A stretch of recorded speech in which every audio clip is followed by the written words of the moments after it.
I'm Elliot Chodoff, and welcome to Conflict Uncovered, your go-to podcast for in-depth analysis on the complex and dynamic conflicts shaping the Middle East, Israel, and the world.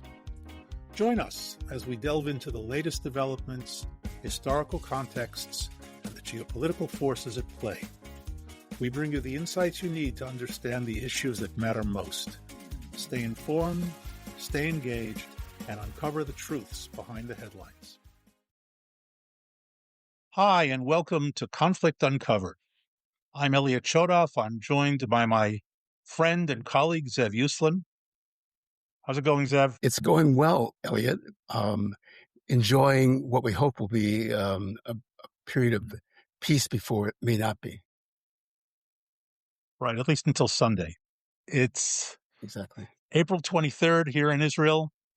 Early in the afternoon, and our topic today is going to be the road to October 7th. This will be the first of a series that we'll be doing, raising the question not of what happened on the 7th, and we'll talk a bit about that along the way, but more, how did we get there? And there are all sorts of questions out there that have been raised literally since the 7th. Today, they're still debating between the government, the opposition, and everybody else in the country what kind of investigation needs to be done to investigate October 7th. But the question is, how did it happen? Goes beyond the 24 hours of October 6th and into the 7th. And I know there's a lot of speculation in all sorts of directions. So, Zev, what do you think? What are you hearing out there? Well, what I think I mentioned before that I have my feet in both worlds as an Oleh of about 8 years, but born and raised in the United States. I have dialogue here and dialogue in the States. And as a psychologist, I sometimes try to fit what happened on October 7th. It's like fitting a square peg into a wrong hole. It doesn't work. And I think for many, certainly the Americans I'm in touch with, they're trying to figure stuff out and they can't get it. And so just to share, on October 7th, it was 6 o'clock, 6:15, 6:30 on Saturday morning. And my wife and I were trying to eat something. And about 7:30, I think it was, we heard this siren go off. This is only the second time I've heard that siren. The other one was in 2022. And my wife, who's been here for 30 years, said, "Oh, here we go." I'm going, what? So we made our way down to the storage room that was supposed to be the bomb shelter. And subsequent to that, I, who have some sense of history and perspective, try to understand what happened. Ranging from how could these people do it, kill our people? How come we were so advanced? I had been up north and seen tunnels. I've been down south on jaunts and seen tunnels and the kibbutzim on the border. And I thought we had this under control.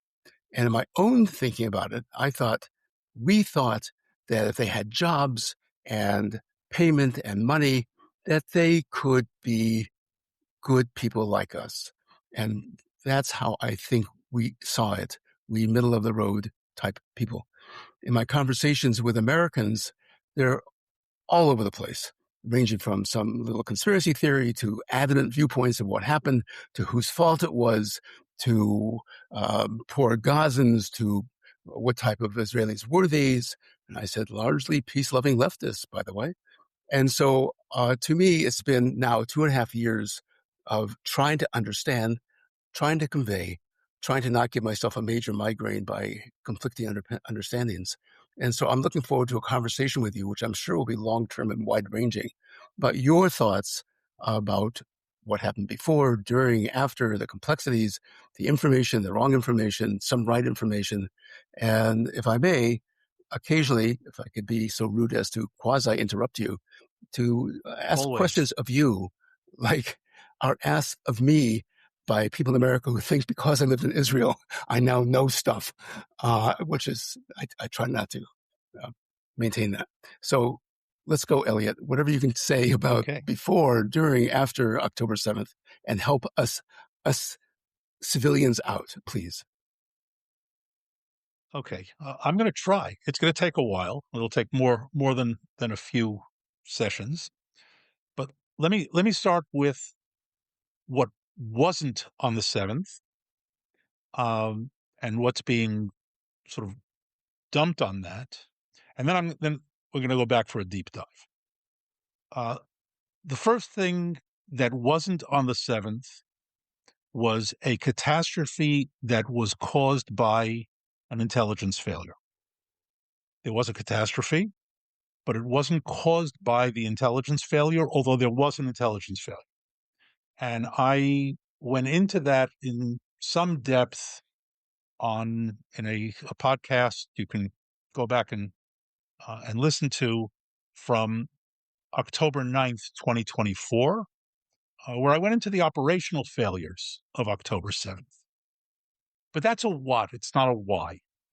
In other words, it explains why the 7th was so catastrophic, but it doesn't explain why the failures happened. There are, as you you mentioned briefly, there are all sorts of conspiracy theories making the circuits. There are two predominant ones. One that's being promoted by the the pro-Netanyahu crowd, and that is that the system, the deep state, the military, the Mossad, the Shin Bet, were all a bunch of traitors, and they conspired to allow this to happen in order to get Bibi. That is, in simple terms, utter nonsense. The anti-Israel crowd, and not just the anti-Israel crowd, I must say, because some of my contacts in the States have promoted this as well, explain the failure of October 7th, and they frame it this way, again, whether they're anti-Israel or not. How is it the best army in the Middle East, if not the world, or so it touts itself, with the finest intelligence services in the Middle East, if not the world, so it promotes itself? How did it fail so miserably on the 7th? And the answer is because an order was given to stand down. Now, whether the order was given by Netanyahu, that's the most common spin of the theory, or by somebody else, they knew it was going to happen. It was coming, and the army and the Air Force and everybody were just told, let it happen. And from there, it took off.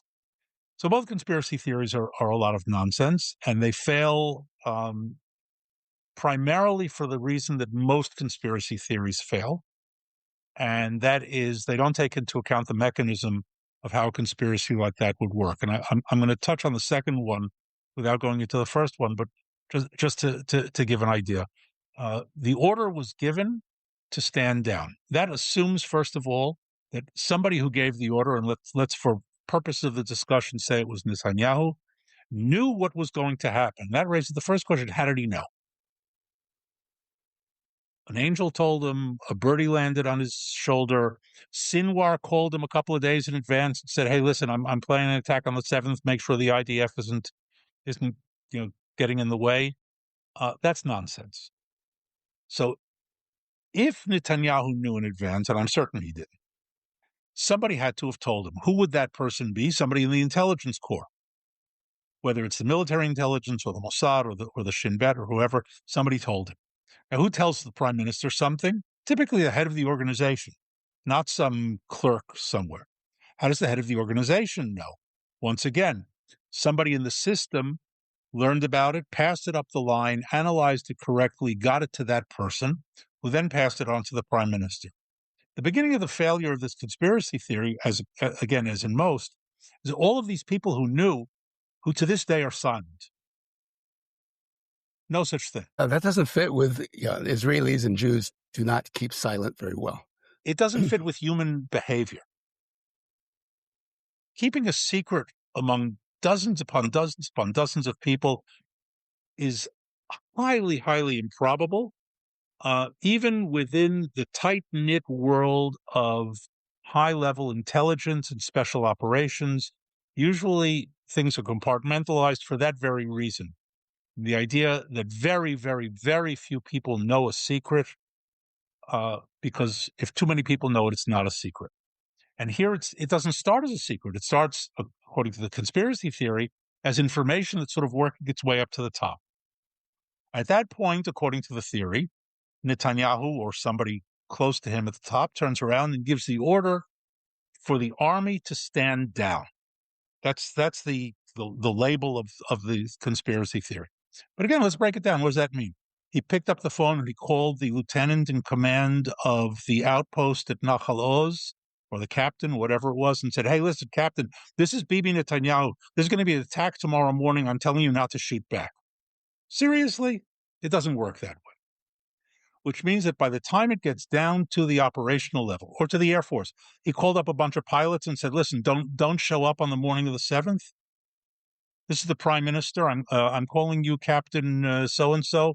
I don't want your F-16 taking off tomorrow morning." Ridiculous. So the alternative is he calls the chief of staff, because the Prime Minister doesn't even talk to the chief of staff. He speaks to the defense minister. But let's say he bypasses the defense minister. He calls the chief of staff, which is already highly irregular, and says, "Listen, I want the Air Force grounded tomorrow morning." So the chief of staff now calls the commander of the Air Force, who now calls the commanders of the Air Force bases, who now tell their operations staffs to tell the pilots. Seriously? It doesn't work that way. And the whole idea of this mass conspiracy simply fails by mechanism.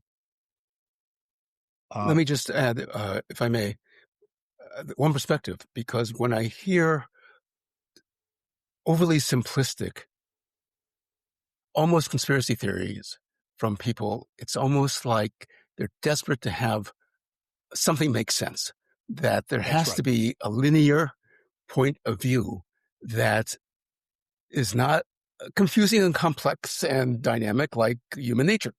And it's like people striving for one way, one understanding, one truth. And I Yes. think it doesn't exist here. It doesn't exist anywhere. And you see these in the minor conspiracy theories as well, and I don't want to go into all of them, but this anomaly and these two witnesses who see two different things and so on and so forth. I will tell you, as somebody who's been in real events numerous times through my life in the military, if all the stories match perfectly, then you have a conspiracy. When a whole bunch of people say things that are slightly different, and this one heard one thing and that one heard another thing, and the I heard the shots from one direction, but they say they came from another direction. That is the reality of what really happens out there. Nature is sloppy. Reality is sloppy. Everybody perceives it a little bit differently. And the stories, the trick, by the way, in analysis, whether it's in intelligence predicting analysis or in post event analysis, recap, is trying to reconcile all those things to come to some coherent narrative story of what really happened. So If I'm I going to could just reject add all of that. Yes. Go on. just one little psych perspective. I think that simplistic thinking is a way of coping with a horror that we cannot Yes. understand and cannot accept. We lost a young man from our home city of Seattle who saved a mother and her child and then was killed. And we went to the Shiva. And I think the shock here, let alone elsewhere, and the emotional anguish lends itself to there has to be an understandable reason for why this happened, something that I can comprehend. And I think the Yes. complexity of it is not that. Correct. And I think that when we get to the end of the road to October 7th, um, it will be coherent in terms of understanding, but not simple. Okay. And with that, I want to start by the beginning of the road. And the beginning of the road, I'm going to take back to the early 1940s. This isn't going to be a long history lesson, but it's going to be a lesson in history because organizations, institutions, uh, organizational cultures are not formed overnight. And the culture that leads to October 7th, military and otherwise, goes back to the early 1940s to the establishment of an organization called the Palmach. Now, the Palmach was established in 1941. Once again, this is going to be an intricate history lesson, just a few key points. And its primary purpose at the time, if you want to talk about fantasy in the horror sense, Field Marshal, then General Erwin Rommel and his Afrika Korps were blowing their way through North Africa. Their obvious objective was to cross the Suez Canal and sweep up through this area to the east. The leaders of the Jewish community, what was called the Yishuv, the Jewish agency at the time, understood the threat. There was no full-time military organization operated by the Jews in the land of Israel, and they established the Palmach as the first full-time militia in order to stand up to the threat of Rommel if his Afrika Korps came sweeping through here, because in its wake was going to come Haj Amin al-Husseini, the Palestinian Nazi who had already exhorted his SS. Well, actually, by that point he hadn't, but he was hobnobbing with Hitler. Kill the Jews wherever you may find. Now, it was a bit of a fantasy because if Rommel was going to blow his way through the British army in Egypt, a couple of thousand Palmach members weren't going to do very much to stop him. It was a pretty desperate fantasy. Unfortunately, Rommel failed at El Alamein ultimately and was driven back, and the Palmach was never needed for its, at that point, primary mission. But it did fight up through and including Israel's War of Independence. It fought valiantly. I highly recommend anybody who visits Israel to visit the Palmach Museum. It tells the story very, very well. But we need to understand a few things about the Palmach, and with all due respect, and I have all respect for them, this was not a highly trained, organized, institutionalized military force. It was a bunch of very motivated boys and girls, primarily boys, but girls as well, whose claim to fame, if you will, was hardcore belief in their direction, in their way. They were Zionists, many from kibbutzim, understood the need, understood the desperate need, and through a combination of motivation, ideology, unwillingness to quit, and stand up in otherwise impossible circumstances, basically earned themselves a name as, if not the predominant, a predominant force in Israel surviving the Arab onslaught that started on Independence Day 1948. They suffered very high casualties, incidentally, and here for two reasons, and not to denigrate. One is because they were put in very sticky situations, difficult battlefield situations. And the second is they simply weren't that well trained. They were, again, highly motivated, and that counted for a lot, especially against an Arab force combined that was not highly motivated. And innovative, they had to be. They didn't have the institutionalization not to be innovative. Their commanders were outstanding, and one of the things that the Palmach did that continues to this day in the IDF was selection of a command echelon that personality-wise In other words, the human capital was outstanding. And at the end of the war, David Ben-Gurion, the prime minister, disbanded them as he ordered the disbanding of all the militias and the absorption of their men and officers into what was by then already the IDF, the Israeli military. And Ben-Gurion said correctly, there is only room for one military in the state, and that is the military of the state. Now, for those of us from the West, that seems pretty obvious. But for those of us who are watching, for example, Iran, Iran has two militaries. It has an Iranian military and an IRGC. Nazi Germany had two militaries. It had a Wehrmacht and it had Waffen SS. And this multiple military institution situation, which is common in totalitarian type regimes, is unheard of in Western democracies. So Ben-Gurion disbanded them. The leadership, particularly people like Yigal Allon, who later became foreign minister, brilliant strategist, were also dismissed. However, the officer corps, the command corps and the officer corps of the Palmach became the backbone of the officer corps and command of the IDF.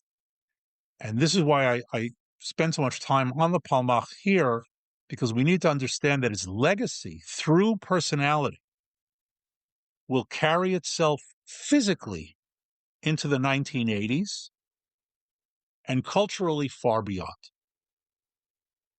The command echelon, including people whose names are very well known, Moshe Dayan, Yitzhak Rabin, Mota Gur, Raphael Eitan, I'm mentioning just a few chiefs of staff of the IDF, were Palmach. Yitzhak Rabin's general staff, Rabin was the chief of staff in the Six-Day War. His general staff was made up primarily, not exclusively, but primarily of Palmach officers. It's 1967, 19 years later. Okay. His brigade commanders, including, I mentioned Mordechai Gur as chief of staff. Mordechai Gur commanded the paratroop brigade, the 55th Brigade, that liberated the old city of Jerusalem in 1967.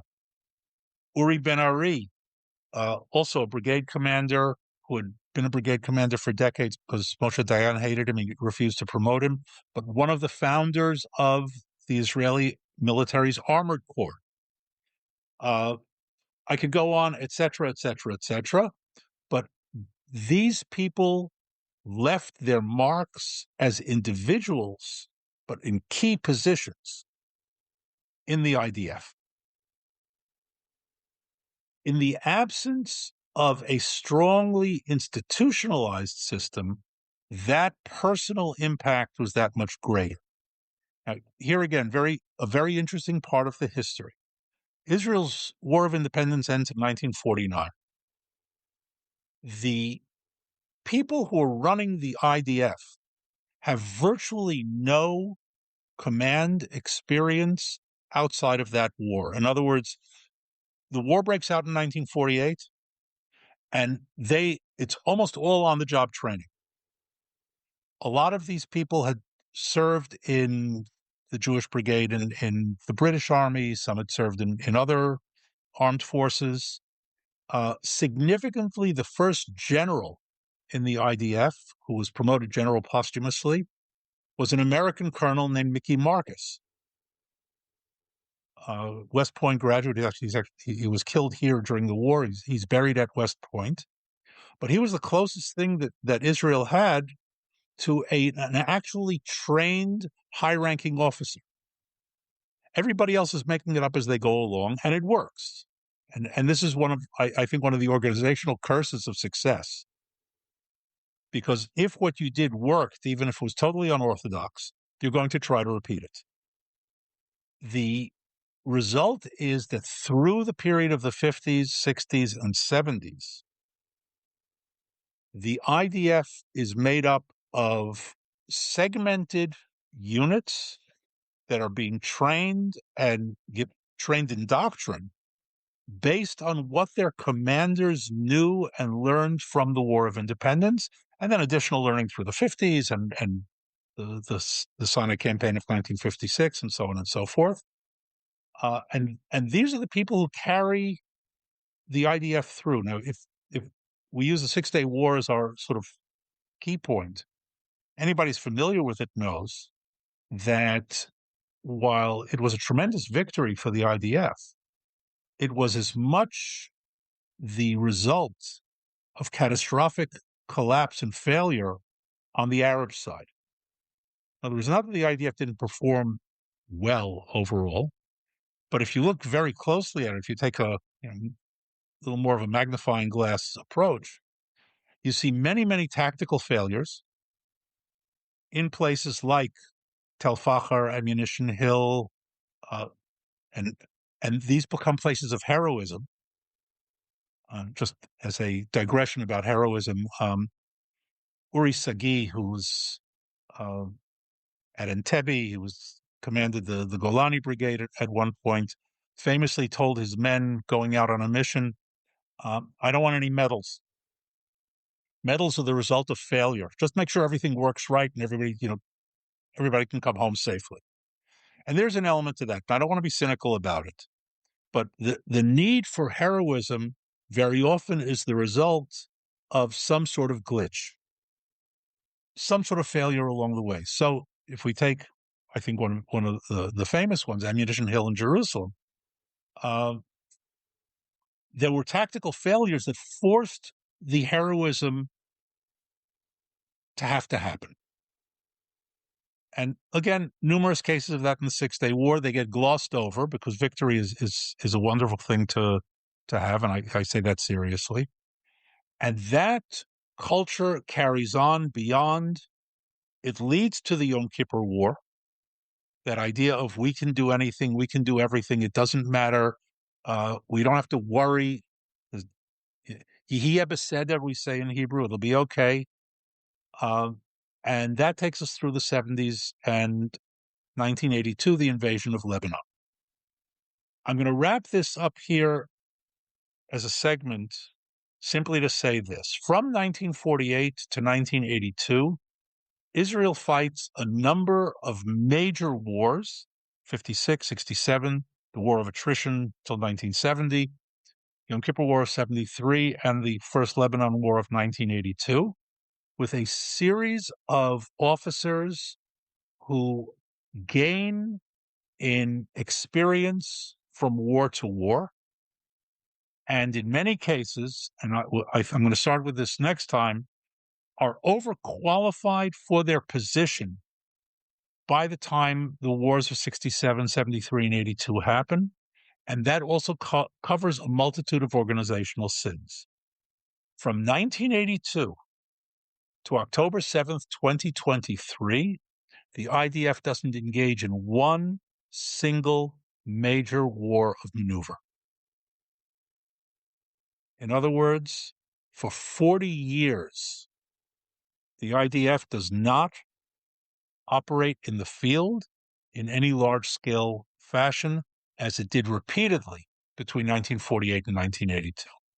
I'm going to leave that sort of as a hanging point because it makes the IDF of the 1980s and later a very, very different system than it was between 1948 and 1982.